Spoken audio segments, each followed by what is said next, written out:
Hello everyone, मैं विनय पांडे और आप देख रहे हैं आपका अपना YouTube channel target botany classes. कैसे हैं आप लोग? आई होप आप सब ठीक ही होंगे, मस्त होंगे और मस्ती से पढ़ाई कर रहे होंगे। तो आज हम लोग सीडीपी का जुलाई 2013, ओके, सीडीपी का जुलाई 2013 का प्रैक्टिस करने वाले हैं। ओके, सीडीपी 2013 का प्रीवियस ईयर क्वेश्चन पेपर हम लोग सॉल्व करेंगे। ओके, तो चलिए देर ना करते हुए वीडियो को स्टार्ट करते हैं। और वीडियो को स्टार्ट करने से पहले हम कह देना चाहते हैं कि आप लोग अगर अभी तक हमारे चैनल को सब्सक्राइब नहीं किए हैं तो चैनल को सब्सक्राइब कर लीजिए और अपने मित्रों में ज़्यादा से ज़्यादा शेयर करिए। ओके, और कमेंट करके ज़रूर बताया करिए कि जो है वीडियो कैसी लगी या फिर आप लोगों ने कितना मार्क्स प्राप्त किया, उसको भी कमेंट करके बताइए। ओके, इससे हमको मोटिवेशन मिलता है जिससे हमारा पढ़ाने का और मन करता है। ओके, तो आप लोग थोड़ा सा तो हेल्प कर ही सकते हैं। ओके, तो चलिए वीडियो को स्टार्ट करते हैं। देखिए, पहला क्वेश्चन है, निम्नलिखित में से कौन सी बहुबुद्धि सिद्धांत की आलोचना है? बताइए, इनमें से कौन सी बहुबुद्धि सिद्धांत की आलोचना है? बहुबुद्धि केवल प्रतिभाएं हैं जो पूर्ण रूप से बुद्धि में विद्यमान रहती है, या फिर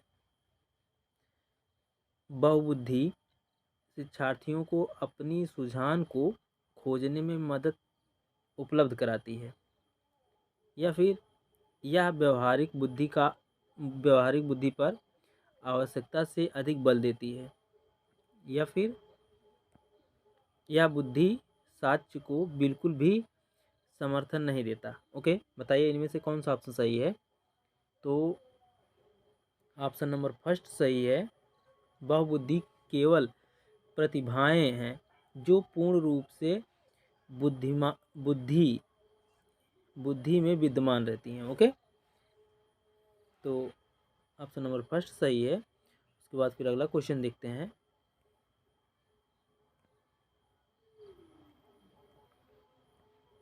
अगला क्वेश्चन है, एक मिनट, अगला क्वेश्चन है, निम्नलिखित में से युग्म के सही होने का संभावना सबसे कम है। बताइए, इनमें से किस युग्म में संभावना होने की बहुत कम है? बच्चे भाषा के बारे में निश्चित ज्ञान के साथ प्रवेश करते हैं, चॉम्स्की ने कहा। ओके, उसके बाद फिर है, भाषा और विचार प्रारंभ में दोनों गतिविधियां हैं, ये जो है वाइगोत्स्की ने कहा। उसके बाद फिर भाषा विचार पर आधारित है, ये पियाजे ने कहा। ओके, उसके बाद फिर अगला है, भाषा वातावरण में एक उद्दीपक है, बीएफ स्किनर ने कहा। बताइए, इनमें से किसका कथन जो है गलत है? बताइए।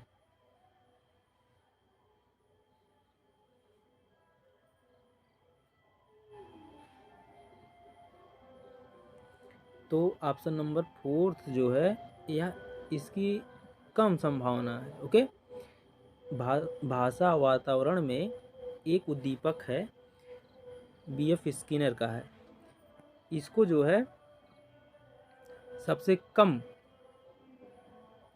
कम संभावना है सही होने का। ओके, और बाकी जो है ये सब हैं भाषा विचार पर आधारित है, पियाजे ने कहा ये सत्य है। ओके, उसके बाद फिर जो है भाषा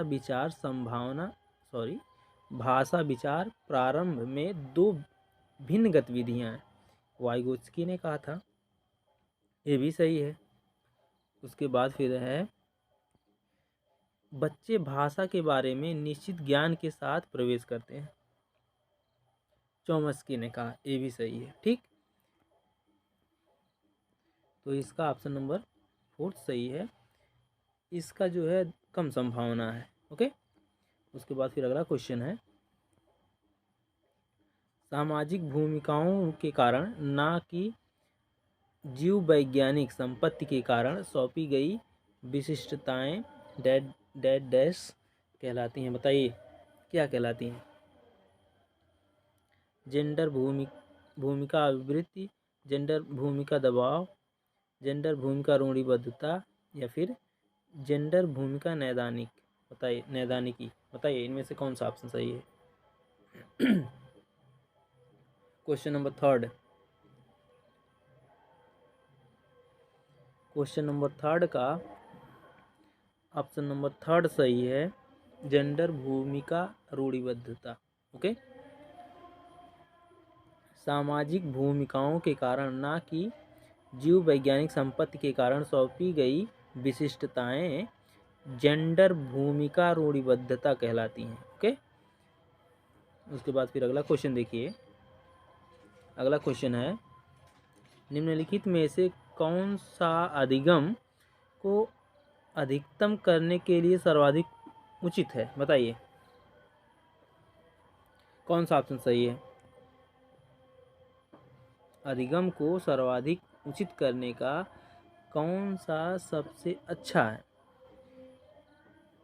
शिक्षिका को अपने संज्ञानात्मक शैली के साथ साथ अपने शिक्षार्थियों की संज्ञानात्मक शैली की पहचान करनी चाहिए, या फिर शिक्षार्थियों में वैयक्तिक भिन्नता को सहज बनाने के लिए समान शिक्षार्थियों के जोड़ बनाए जा सकते हैं, या फिर अधिकतम परिणाम लाने के लिए शिक्षक केवल एक अधिगम शैली पर ध्यान केंद्रित करता है, या फिर समान सांस्कृतिक पृष्ठभूमि वाले शिक्षार्थियों को एक कक्षा में रखना चाहिए ताकि मत विभिन्न से बचा जा सके। बताइए इनमें से कौन सा ऑप्शन सही है? Question number 4।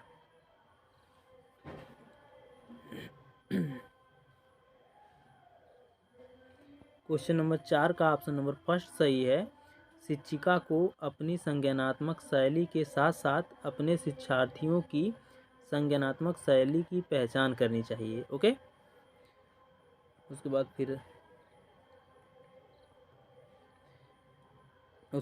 फिर अगला क्वेश्चन देखिए। अगला क्वेश्चन है, डैश के अतिरिक्त निम्नलिखित सभी सीखने के रूप में आकलन को बढ़ावा देते हैं। बताइए किसके अतिरिक्त एक इन चारों ऑप्शनों में से एक को छोड़कर बाकी सब जो है सीखने को बढ़ावा देते हैं। बताइए कौन सा ऑप्शन सही है? शिक्षार्थियों को आंतरिक पृष्ठपोषण लेने के लिए कहना, या फिर अवसर लेने हेतु शिक्षार्थियों के लिए एक सुरक्षित वातावरण का निर्माण करना, पढ़ाए गए विषय पर मनन करने के लिए शिक्षार्थियों को कहना, या फिर जितनी संभावना हो शिक्षार्थियों को लगातार परीक्षा लेना। बताइए इनमें से कौन सा ऑप्शन सही है? जल्दी बताइए। Question number 5।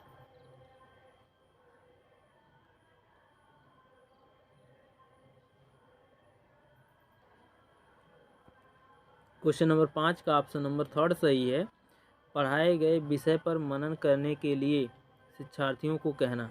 ओके, इसको छोड़ करके बाकी जो है सब सीखने के आकलन को बढ़ावा देते हैं। ठीक, उसके बाद फिर अगला क्वेश्चन है, क्वेश्चन नंबर 6। जब एक बावर्ची ठीक खाना पकाते समय खाने को चखता है तो वह डैश के समान है। बताइए सीखने का आकलन, या फिर सीखने के लिए आकलन, या फिर सीखने के रूप में आकलन, या फिर आकलन और सीखना। बताइए इनमें से कौन सा ऑप्शन सही है? Question number 6।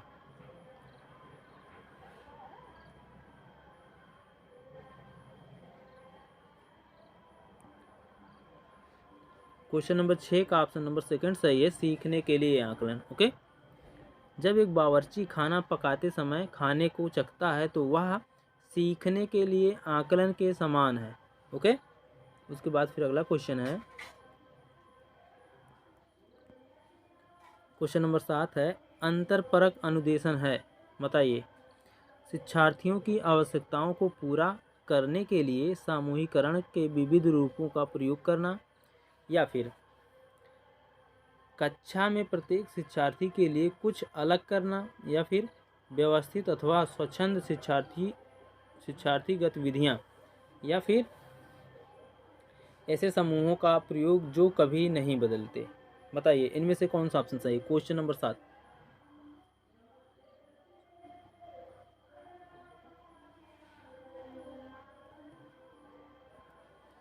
क्वेश्चन नंबर 7 का ऑप्शन नंबर फर्स्ट सही है। शिक्षार्थियों की आवश्यकताओं को पूरा करने के लिए सामूहिकरण के विविध रूपों का प्रयोग करना। ओके, उसके बाद फिर अगला क्वेश्चन देखिए।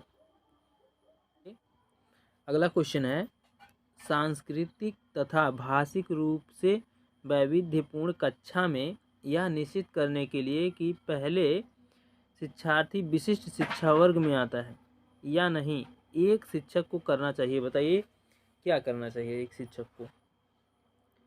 माता पिता को इसमें सम्मिलित नहीं करना चाहिए क्योंकि उनके पास अपना कार्य होता है, या फिर अक्षमता स्थापित करने के लिए पहले शिक्षार्थी की मातृभाषा का मूल्यांकन करना चाहिए, या फिर पारंगत मनोविज्ञानियों का उपयोग, या फिर वातावरणीय कारकों को अप्रभावी बनाने के लिए बच्चों को अलग कर देना चाहिए। बताइए इनमें से कौन सा ऑप्शन सही है। Question number 8।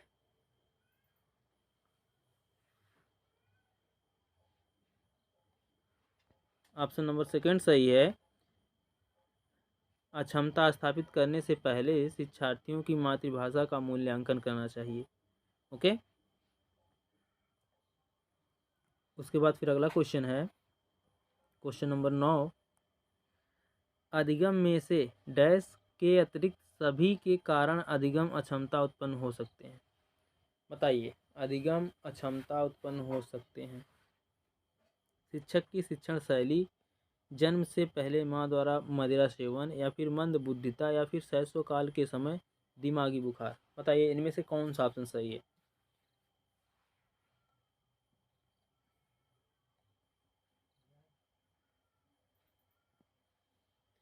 Option number first सही है, शिक्षक की शिक्षण शैली। ओके, निम्नलिखित में से शिक्षक की शिक्षण शैली के अतिरिक्त सभी के कारण अधिगम अक्षमता उत्पन्न हो सकती है। ओके,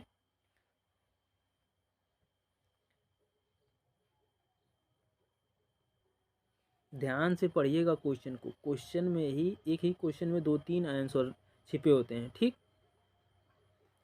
तो यहाँ पर देखिए अधिगम अक्षमता जो है कौन कौन से हो सकते हैं। जन्म से पहले माँ द्वारा मदिरा सेवन, मंद बुद्धिता, शैशव काल के समय दिमागी बुखार, ये सब अधिगम अक्षमता है। ठीक,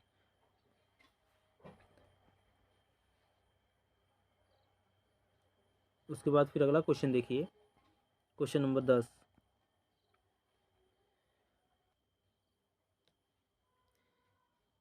एक समावेशी विद्यालय डैश के अतिरिक्त निम्नलिखित सभी प्रश्नों पर मनन करता है। बताइए क्या हम यह विश्वास करते हैं कि सभी शिक्षार्थी सीख सकते हैं, या फिर क्या हम अधिगम योग्य परिवेश की योजना बनाने और उसे प्रदान करने के लिए समूह में कार्य करते हैं, या फिर क्या हम विशेष बालक को बेहतर देखभाल उपलब्ध कराने के लिए उचित तरीके से उन्हें सामान्य से अलग करते हैं, या फिर अगला है क्या हम शिक्षार्थियों की विविध आवश्यकताओं को पूरा करने के लिए युक्तियां अपनाते हैं। बताइए इनमें से कौन सा ऑप्शन सही है। Question number 10।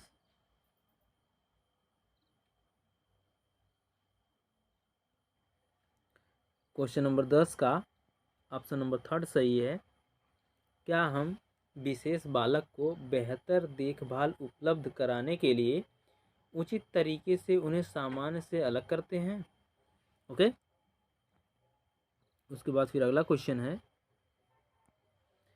प्रतिभाशाली शिक्षार्थी डैश हैं। बताइए प्रतिभाशाली शिक्षार्थी हैं, बताइए इनमें से कौन है।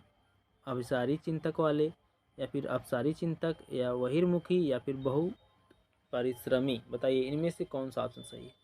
Question number 11। क्वेश्चन नंबर 11 का ऑप्शन नंबर सेकंड सही है, अपसारी चिंतक। ठीक, प्रतिभाशाली शिक्षार्थी अपसारी चिंतक हैं। ठीक, उसके बाद फिर अगला क्वेश्चन है,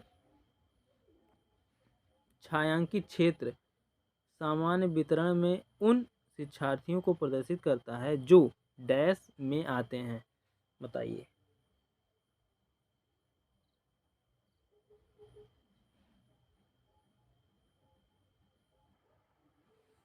बताइए डैश के स्थान पर क्या रहेगा, बताइए। छायांकित क्षेत्र सामान्य वितरण में उन शिक्षार्थियों को प्रदर्शित करता है जो डैश में आते हैं। बताइए किस में आते हैं। ये जो छायांकित वाला एरिया है, ये इसमें जो छात्र हैं वो किस कैटेगरी में आते हैं, बताइए। बताइए।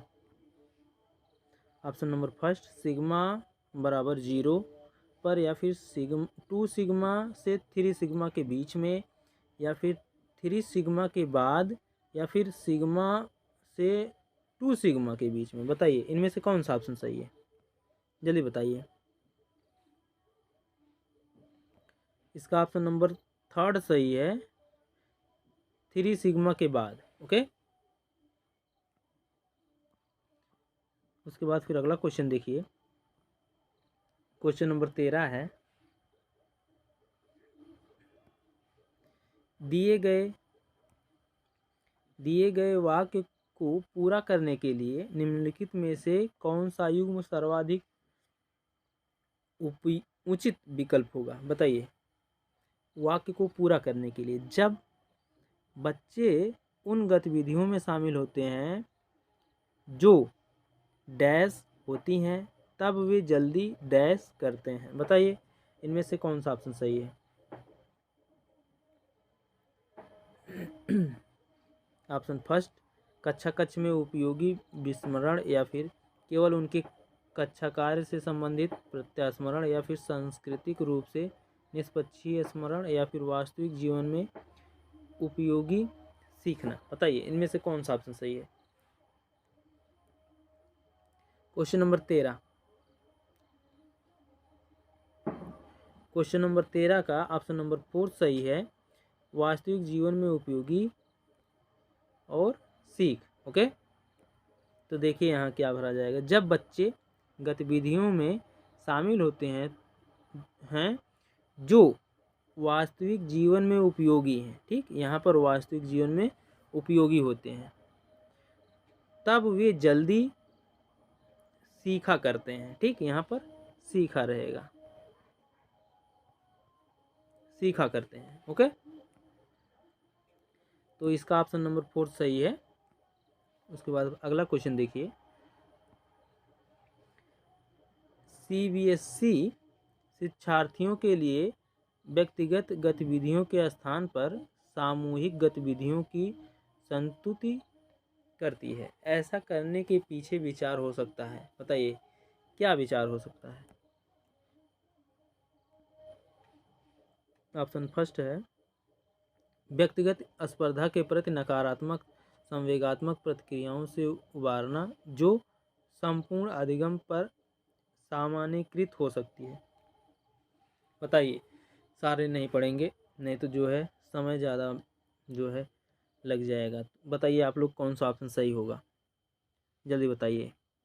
क्वेश्चन नंबर 14, क्वेश्चन नंबर 14 का कौन सा ऑप्शन सही है, जल्दी बताइए। तो इसका ऑप्शन नंबर फर्स्ट सही है, व्यक्तिगत स्पर्धा के प्रति नकारात्मक संवेगात्मक प्रतिक्रियाओं से उबारना जो संपूर्ण अधिगम पर सामान्यीकृत हो सकती है। ओके, उसके बाद फिर अगला क्वेश्चन देखिए। आप लोग जो है वीडियो रोक करके आराम से ऑप्शन पढ़ लीजिए। ठीक है, क्योंकि जो ऑप्शन ज़्यादा लंबे रहेंगे उसको हम पढ़ेंगे तो टाइम और लगेगा, मतलब वीडियो लॉन्ग हो जाएगी। तो हम सोचते हैं कि वीडियो लॉन्ग भी ना हो और आपके पूरे के पूरे जितने क्वेश्चन 30 क्वेश्चन होते हैं सबको सॉल्व करा दिया जाए। ओके, तो एक हिसाब से ऐसे कह सकते हैं कि सांप भी मर जाए और लाठी भी ना टूटे। ये कहावत तो आप लोग सुने ही होंगे। ओके, देखिए अगला क्वेश्चन है क्वेश्चन नंबर 15। क्वेश्चन नंबर 15 है, बच्चे फिल्मों में दिखाए गए हिंसात्मक व्यवहार को सीख सकते हैं, ठीक? यह निष्कर्ष निम्नलिखित में से किस मनोवैज्ञानिक द्वारा किए गए कार्य पर आधारित है? बताइए। एडवर्ड एल थॉर्नडाइक, या फिर जेबी वाटसन, या फिर अल्बर्ट बंडूरा, या फिर जीन पियाजे? बताइए इनमें से कौन सा ऑप्शन सही है। क्वेश्चन नंबर 15 बताइए।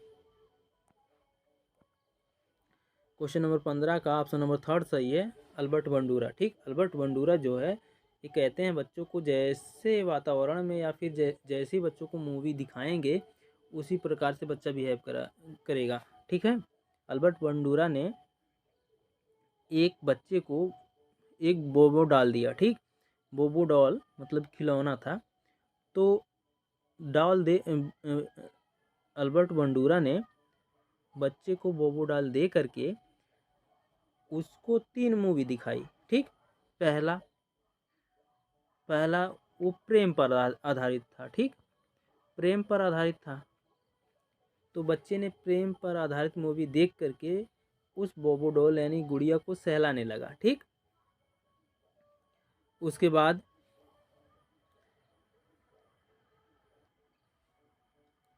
और एक मूवी जो है समाज पर आधारित दिखाया है। ठीक, समाज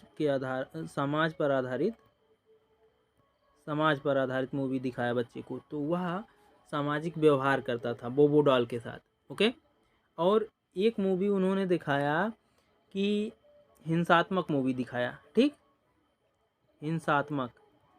हिंसात्मक मूवी दिखाया बच्चे को। तो बच्चे ने क्या किया, बोबो डॉल की गर्दन जो है तोड़कर फेंक दिया।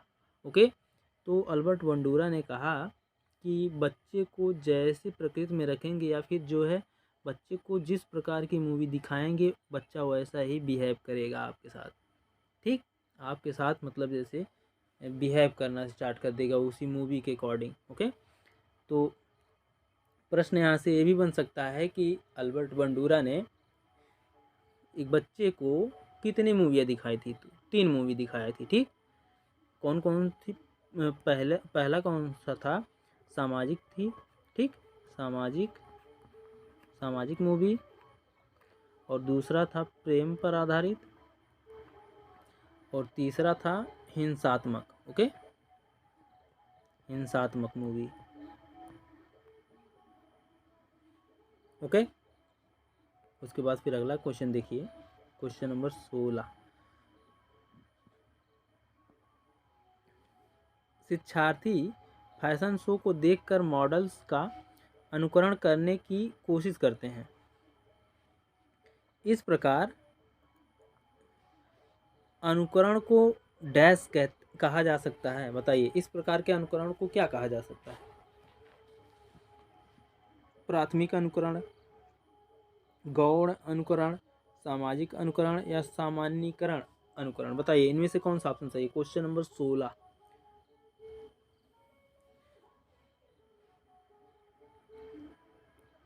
क्वेश्चन नंबर 16 का ऑप्शन नंबर थर्ड सही है, सामाजिक अधिगम। ओके, उसके बाद फिर अगला क्वेश्चन देखिए, यदि शिक्षार्थी पाठ के दौरान लगातार गलतियां करते हैं तो शिक्षक को, बताइए, अगर शिक्षार्थी लगातार गलतियां करते हैं तो शिक्षक को क्या करना चाहिए?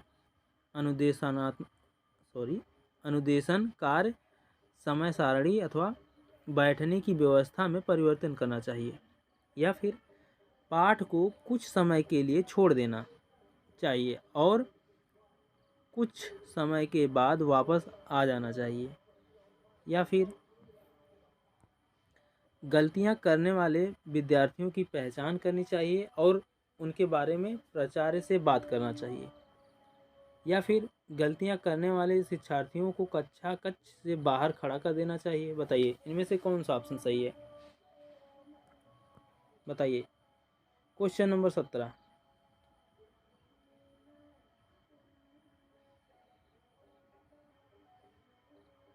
तो इसका ऑप्शन नंबर फर्स्ट सही है।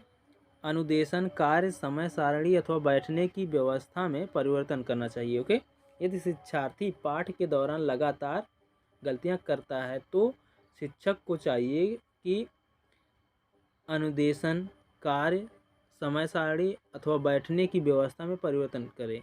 ओके, उसके बाद फिर अगला क्वेश्चन देखिए, क्वेश्चन नंबर 18 है, डैश के अतिरिक्त निम्नलिखित में से कुछ तकनीक हैं जो परीक्षा के कारण होने वाली चिंता को दूर करती हैं। बताइए कौन सी तकनीक है। प्रश्न पत्र की संरचना यानी पैटर्न से परिचित कराना, परिणाम के बारे में बहुत अधिक सोचना, समर्थन करना, या फिर विशिष्टताओं पर बल देना। बताइए इनमें से कौन सा ऑप्शन सही है। Question number 18।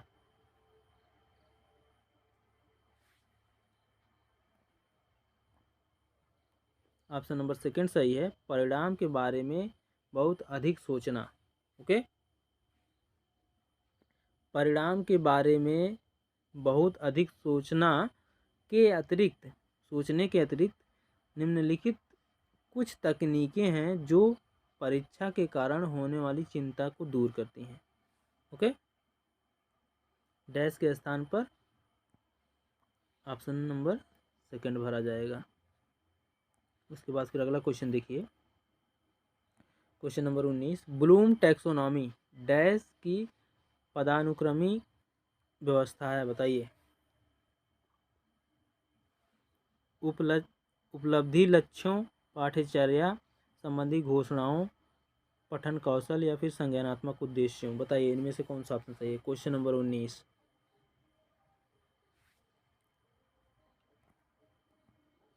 ऑप्शन नंबर 4 सही है, संज्ञानात्मक उद्देश्यों। ठीक, ब्लूम टैक्सोनॉमी संज्ञानात्मक उद्देश्यों की पदानुक्रमिक व्यवस्था है। ओके, उसके बाद फिर अगला क्वेश्चन है,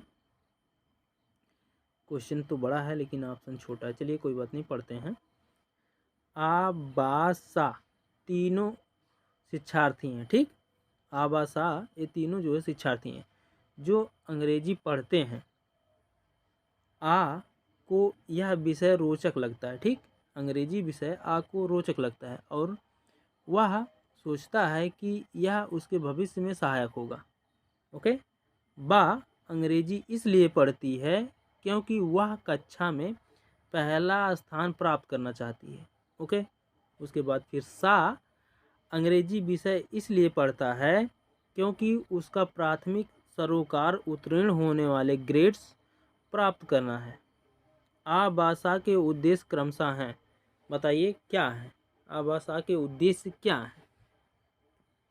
बताइए निपुणता निष्पादन निष्पादन उपेक्षा, या फिर निष्पादन निष्पादन उपेक्षा निपुणता, या फिर निष्पादन उपेक्षा निपुणता निष्पादन, निपुणता निष्पादन उपेक्षा निष्पादन। बताइए इनमें से कौन सा ऑप्शन सही है।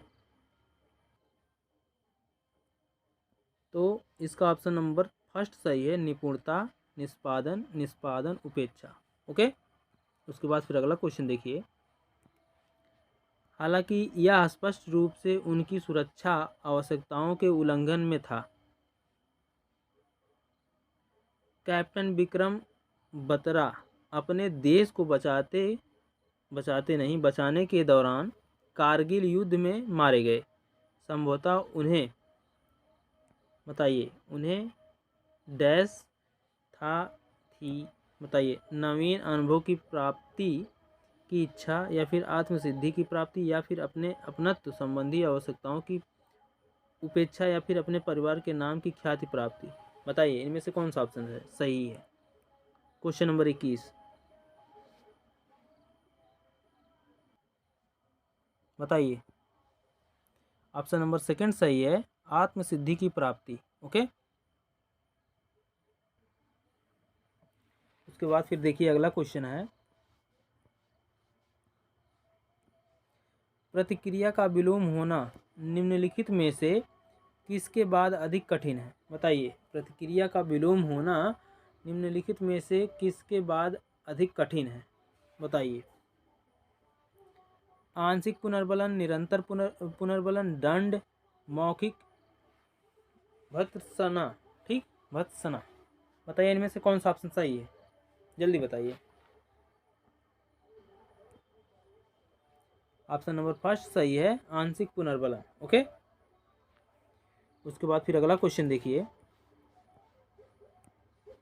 डैश के द्वारा निपुणता अभिविन्यास को प्रोत्साहित किया जा सकता है। बताइए।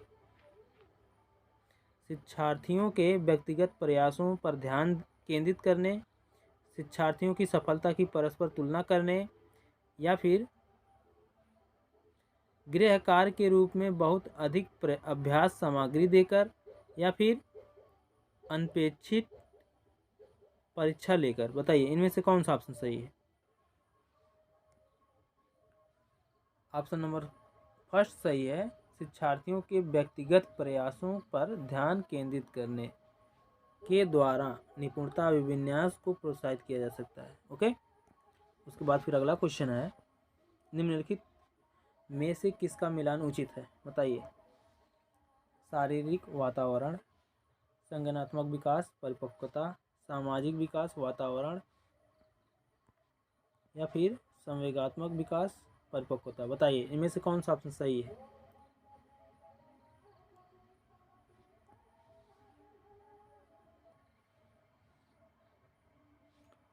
इसका ऑप्शन नंबर थर्ड सही है, सामाजिक विकास वातावरण। ओके, यह मिलान सही है, उचित है। ओके, उसके बाद फिर अगला क्वेश्चन देखिए।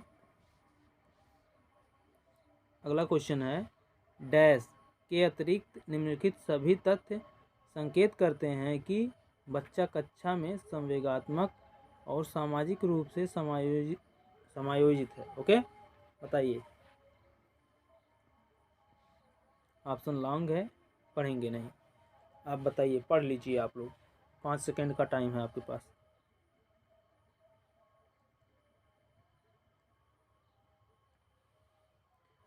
तो इसका ऑप्शन नंबर फोर्थ सही है, हम उम्र साथियों के साथ प्रतियोगिता पर दृढ़ता पूर्वक ध्यान केंद्रित करना। ओके, ऑप्शन नंबर फोर्थ सही है।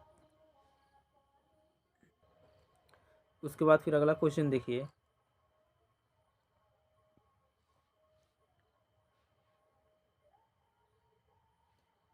क्वेश्चन नंबर 26 है, निम्न में से कौन सा कथन बच्चों के विकास में परिवेश की भूमिका का समर्थन करता है। बताइए, ये भी लॉन्ग है, बताइए कौन सा ऑप्शन सही है।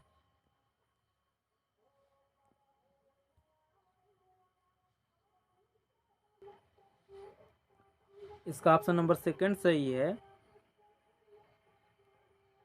पिछली कुछ दशाब्दियों में बुद्धि लब्धांश परीक्षा में शिक्षार्थियों के औसत प्रदर्शन में लगातार वृद्धि हुई। ओके, उसके बाद अगला क्वेश्चन देखिए। क्वेश्चन नंबर 27, सामाजिकरण में सम्मिलित है। बताइए। सांस्कृतिक संचरण और डैश। बताइए क्या है। विद्रोहियों को निरुत्साहित करना, या फिर व्यक्तित्व विकास, या फिर बच्चों को लेबलों में समायोजित करना, या फिर संवेगात्मक समर्थन उपलब्ध कराना। बताइए इनमें से कौन सा ऑप्शन सही है। Question number 27।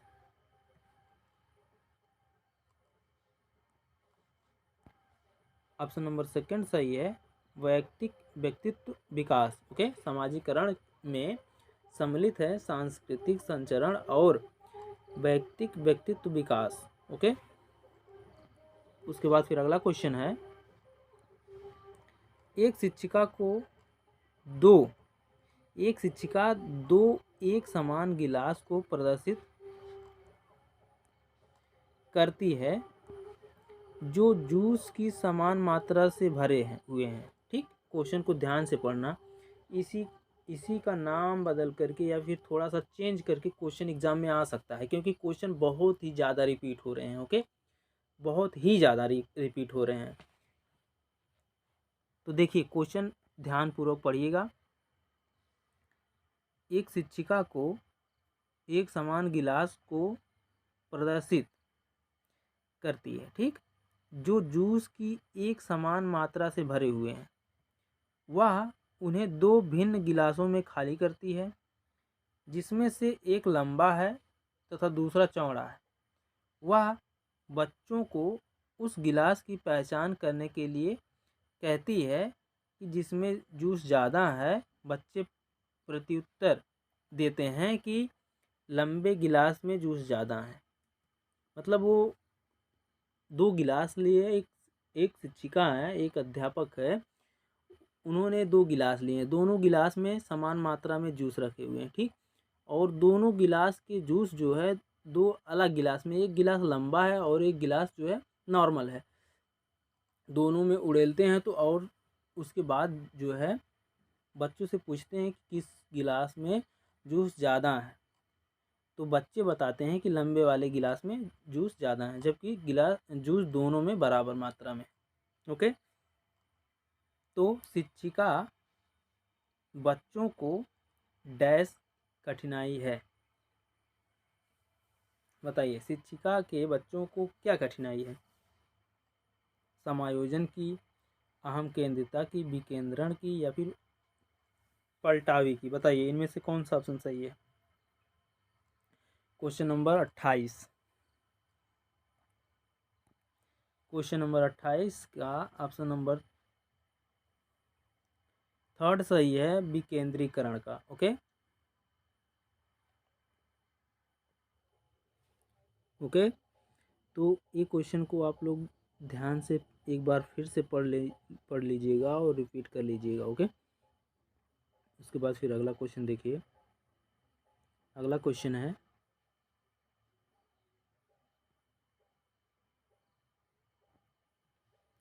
कर्नल सिंह कानूनी कार्रवाई तथा खर्चे के बावजूद आयकर नहीं देते। वे सोचते हैं कि वे एक भ्रष्ट सरकार को समर्थन नहीं दे सकते, जो अनावश्यक बांधों के निर्माण पर लाखों रुपए खर्च करती है। वे संभवतः कोहलबर्ग के नैतिक विकास की किस अवस्था में है? बताइए, कर्नल सिंह कोहलबर्ग के नैतिक विकास के किस अवस्था में है? बताइए, परंपरागत, या फिर पश्च परंपरागत, या फिर पूर्व परंपरागत, या फिर परापरंपरागत? बताइए इनमें से कौन सा ऑप्शन सही है? Question number 29। बताइए।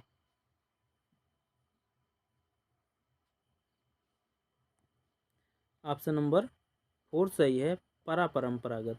ओके। उसके बाद फिर अगला क्वेश्चन है, जो बुद्धि सिद्धांत बुद्धि में सम्मिलित मानसिक प्रक्रियाओं जैसे पराघटक और बुद्धि द्वारा लिए जा सकने वाली विविध रूपों जैसे सृजनात्मक बुद्धि को शामिल करता है, वह है? बताइए वो है क्या है?